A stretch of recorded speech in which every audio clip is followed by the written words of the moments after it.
Dear students, good morning. मेरे प्यारे बच्चों,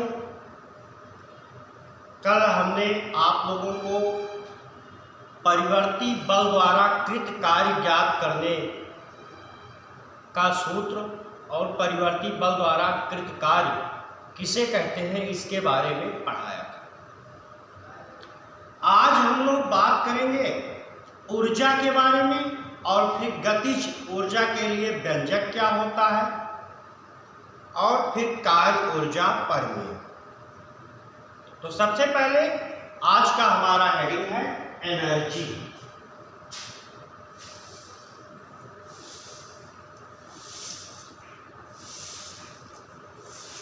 एनर्जी एनर्जी का मतलब ऊर्जा।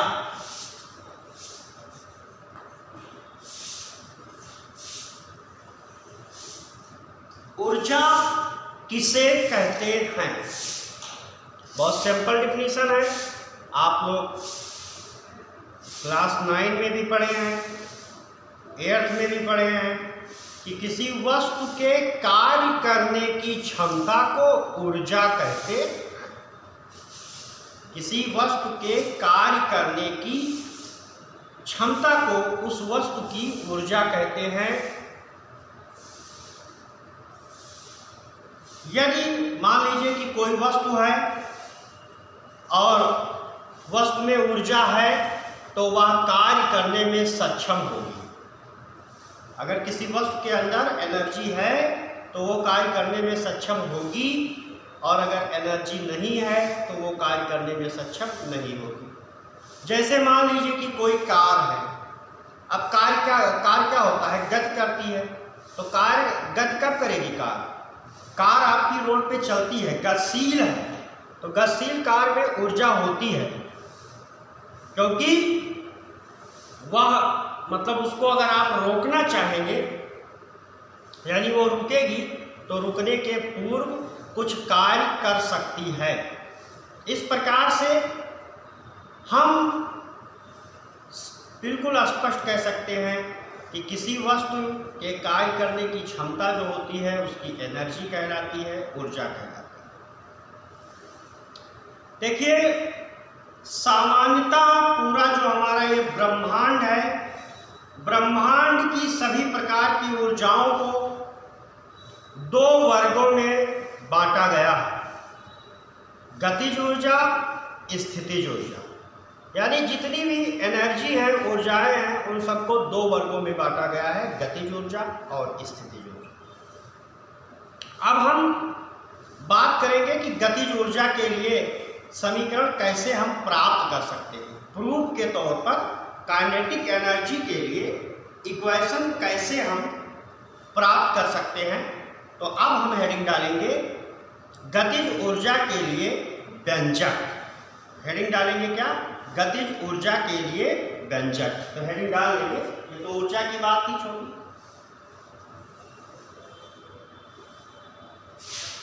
गतिज ऊर्जा के लिए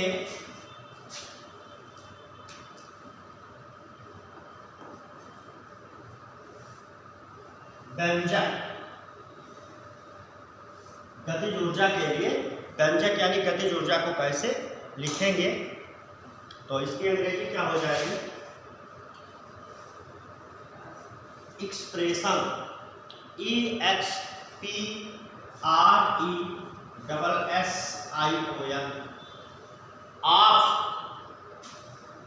गतिज ऊर्जा के लिए है तो फॉर काइनेटिक एनर्जी।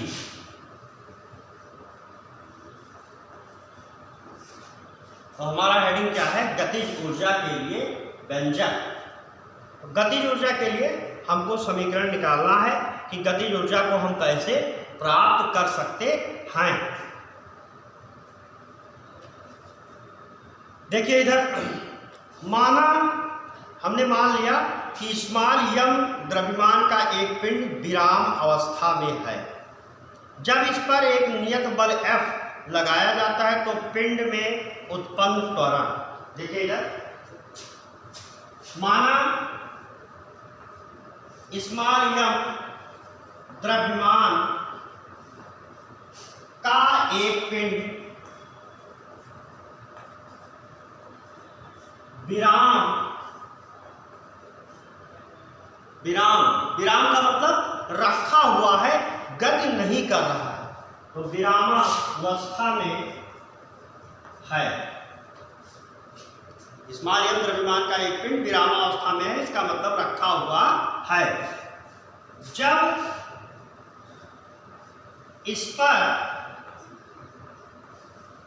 नियत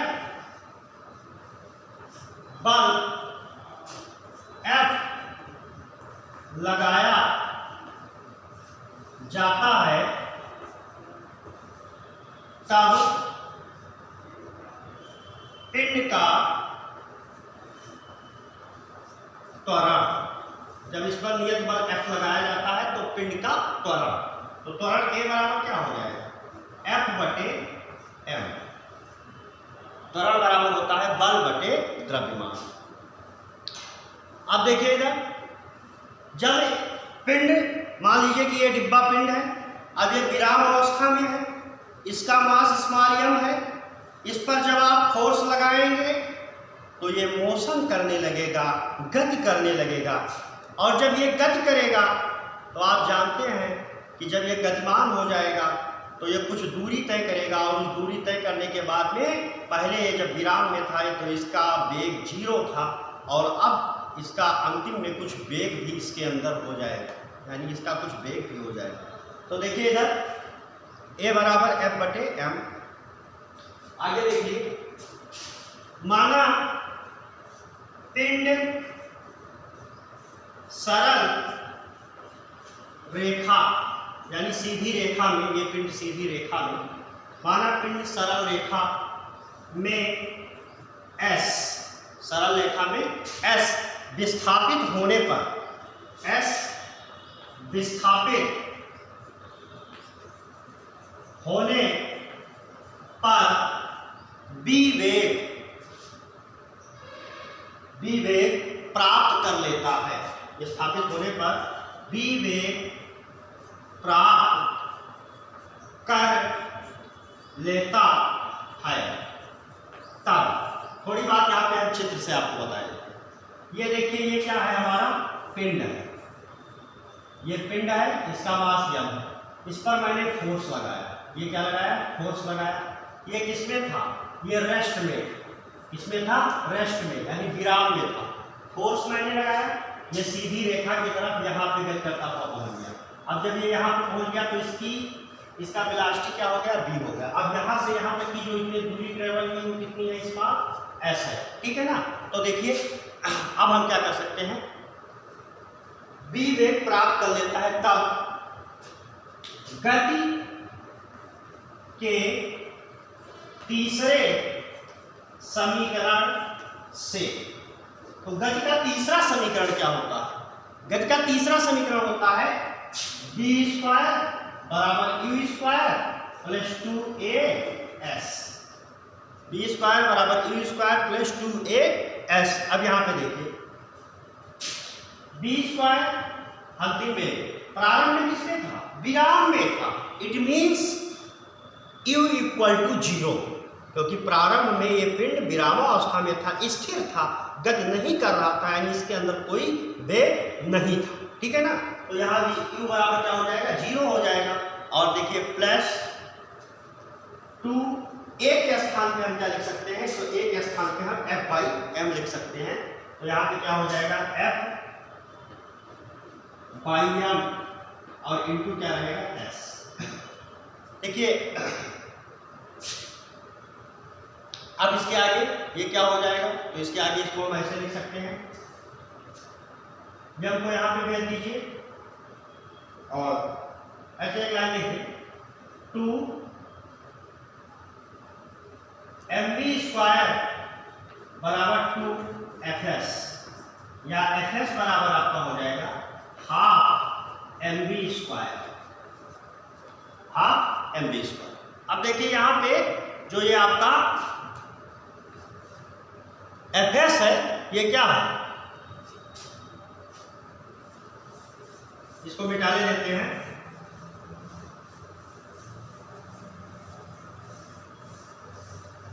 यहां पे देखिए W बराबर क्या होता है, तो W बराबर क्या होता है, W बराबर होता है Fs।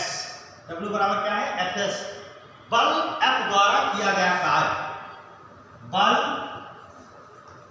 F द्वारा किया गया कार्य, तो किया गया कार्य क्या हो जाएगा, W बराबर Fs।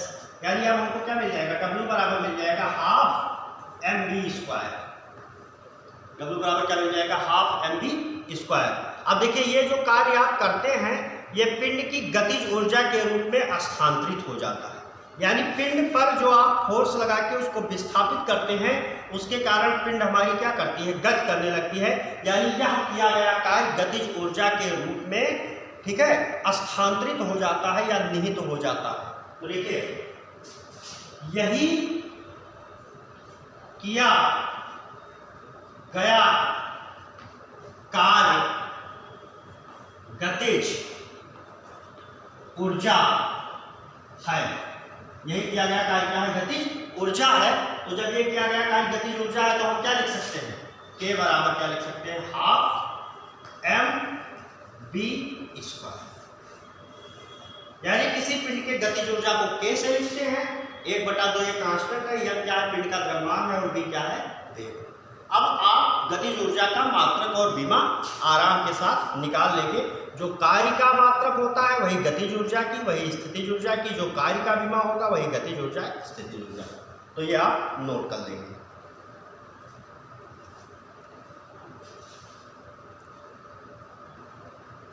अब हम बात करेंगे कार्य ऊर्जा प्रमेय की। तो अब हमारा हेडिंग क्या है, वर्क एनर्जी थ्योरम, कार्य ऊर्जा प्रमेय, ठीक है ना। कार्य ऊर्जा प्रमेय ये बताती है कि किसी वस्तु के द्वारा, मतलब किसी वस्तु के जो गतिज ऊर्जा में परिवर्तन होता है वो किए गए कार्य के बराबर होता है, यही कार्य ऊर्जा प्रमेय है। तो कार्य ऊर्जा प्रमेय के बारे में बात करेंगे। देखिए हमारे पास क्या है, पिंड है, क्या है, पिंड है। अब ये पिंड जो है इसका वेग क्या है, u, ये u वेग से क्या है, गतिमान है। अब इसके ऊपर हमने क्या किया कि इसके ऊपर हमने F फोर्स लगा दिया। पहले इसका वेग u वेग से गतिमान था, तो जब हमने यह फोर्स लगा दिया तो इसका वेग, देखिए यहाँ पे तो ये u वेग से गतिमान है, लेकिन यहाँ पे हमने इसके ऊपर क्या किया, फोर्स अप्लाई कर दिया। तो जब इसके ऊपर हमने फोर्स अप्लाई किया F, तो इसका वेग क्या हो गया, v हो गया। u से चेंज होकर के इसका वेग क्या हो गया, v। मास इसका क्या है, स्मॉल m है, ठीक है, मास इसका क्या है, स्मॉल m है। तो देखिए इधर माना स्मॉल m द्रव्यमान की किसी वस्तु, कोई वस्तु है, माना स्मॉल m द्रव्यमान की एक वस्तु u वेग से गतिशील है, u वेग से गतिशील है। इस वस्तु पर नियत परिमाण का बल F लगाया जाता है, तब इसका प्रारंभिक वेग u से परिवर्तित होकर के v हो जाता है। u से परिवर्तित होकर के कितना हो जाता है, v। जब इस पर बल F लगाया गया तो इसका वेग u के बजाय क्या हो गया, v हो गया। तो जब इसका वेग u के बजाय v हो गया, साथ ही साथ यह जो है ये बल की दिशा में, यानी ये पहले यहाँ पे था, यहाँ से यहाँ तक बल की दिशा में कितनी दूरी तय कर ली इसने, s। साथ ही साथ बल की दिशा में स्मॉल s दूरी भी तय कर ली। तब देखिए इस प्रक्रिया में, इस प्रक्रिया में बल द्वारा कृत कार्य, इस प्रक्रिया में बल द्वारा कृत कार्य, तो W बराबर क्या हो जाएगा, F डॉट S। अब देखिए इधर न्यूटन के दूसरे नियम से, तो न्यूटन का दूसरा नियम क्या है, न्यूटन का द्वितीय नियम क्या है, न्यूटन का द्वितीय नियम है, इसको एक बार समझ मान लीजिए। न्यूटन का दूसरा नियम क्या है, F बराबर ma। F का मान समीकरण एक में रखने पर, तो जब यह का मान समीकरण एक में रखा गया तो क्या मिल गया, W बराबर MAS। W बराबर क्या मिल गया, MAS। इसको क्या मान लेंगे, समीकरण 2 मान लिया जाए। ये आपका क्या हो गया, समीकरण 2 हो गया। अब आगे देखिए, पुनः गति के तीसरे समीकरण से। तो देखिए इसके बाद क्या करेंगे, पुनः गति के तीसरे समीकरण से, तो गति के तीसरे समीकरण से क्या हो जाएगा, b स्क्वायर बराबर u square plus 2as। b square बराबर u स्क्वायर प्लस 2as। अब ये देखिए b स्क्वायर बराबर u स्क्वायर प्लस 2as। अब हम क्या करेंगे, इसके दोनों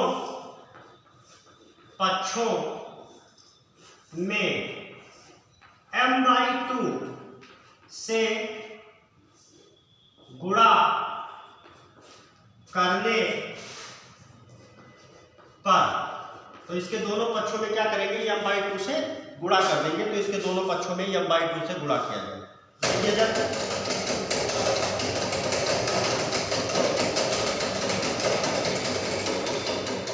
जब इसके दोनों पक्षों में m/2 से गुणा करने पर, तो जब इसके दोनों पक्षों में आप m/2 से गुणा करेंगे तो ये क्या हो जाएगा, m/2 b स्क्वायर बराबर हो जाएगा m/2 u square plus 2 m/2 as। ये 2 से 2 कैंसिल हो जाएगा।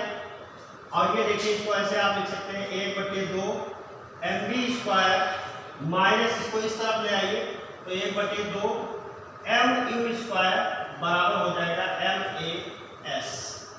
यहां तक आप देखिए।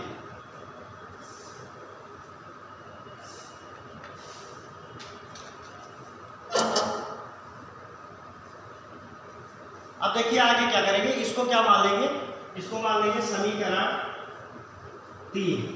इसको क्या मान लेंगे, समीकरण 3। अब देखिए इसके आगे इसको हम रख किए देते हैं, आप लोगों ने नोट कर लिया है। देखिए समीकरण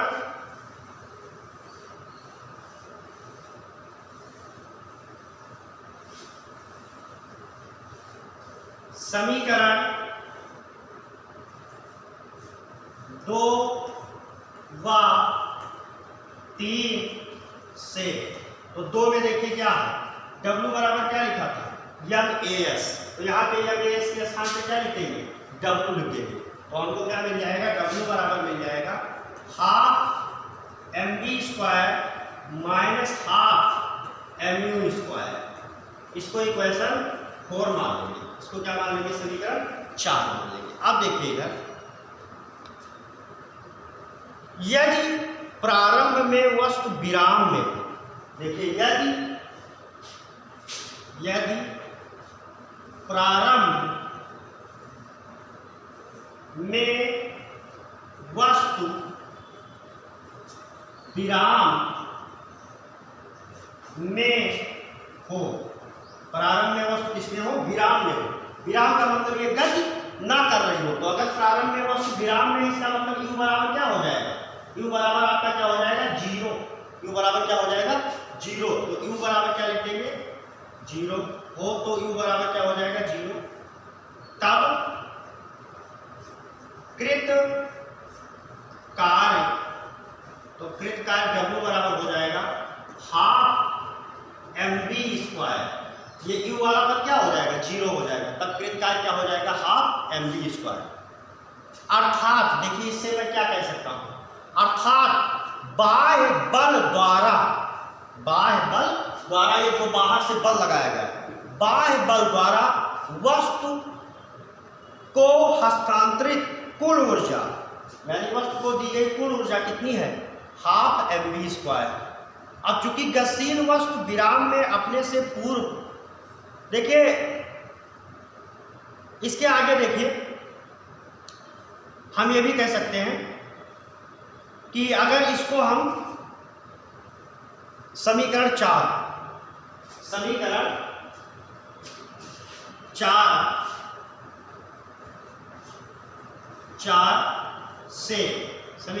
आगे हम क्या लिख सकते हैं, W बराबर हम लिख सकते हैं, इसको लेके लिख सकते हैं KF और इसको लिख सकते हैं KI।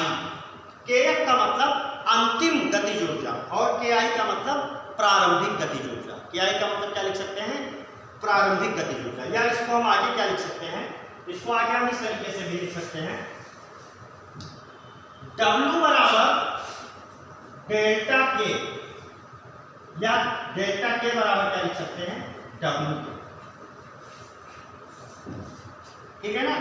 देखिए ये KF ये अंतिम गतिज ऊर्जा और ये क्या है, प्रारंभिक गतिज ऊर्जा, क्योंकि गतिज ऊर्जा K बराबर ½ mv² होता है। यहाँ भी अंतिम वेग है और U क्या है, प्रारंभिक वेग है। अब यहाँ से हम क्या कह सकते हैं,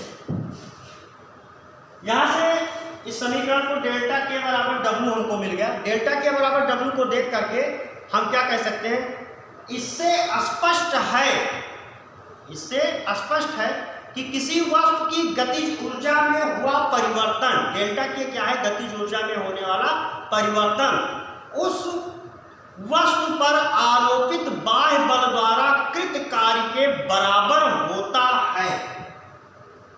किसी वस्तु के गतिज ऊर्जा में होने वाला परिवर्तन या हुआ परिवर्तन उस वस्तु पर बाह्य बल द्वारा आरोपित कृत कार्य W के बराबर होता है।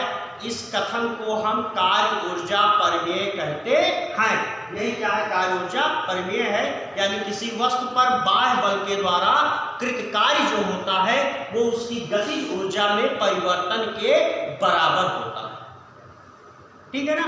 तो ये आपका था कार्य ऊर्जा परिमेय। अब हम अगले लेक्चर में नए टॉपिक की बात करेंगे। यदि अभी तक आप लोगों ने मेरे चैनल की सदस्यता नहीं ली है तो सदस्यता ग्रहण कर ले। किसी भी प्रकार की कोई समस्या अगर आपको है तो आप कमेंट में अवश्य लिखें, जिससे और अच्छा प्रयास किया जाएगा। धन्यवाद। शुभ दिन।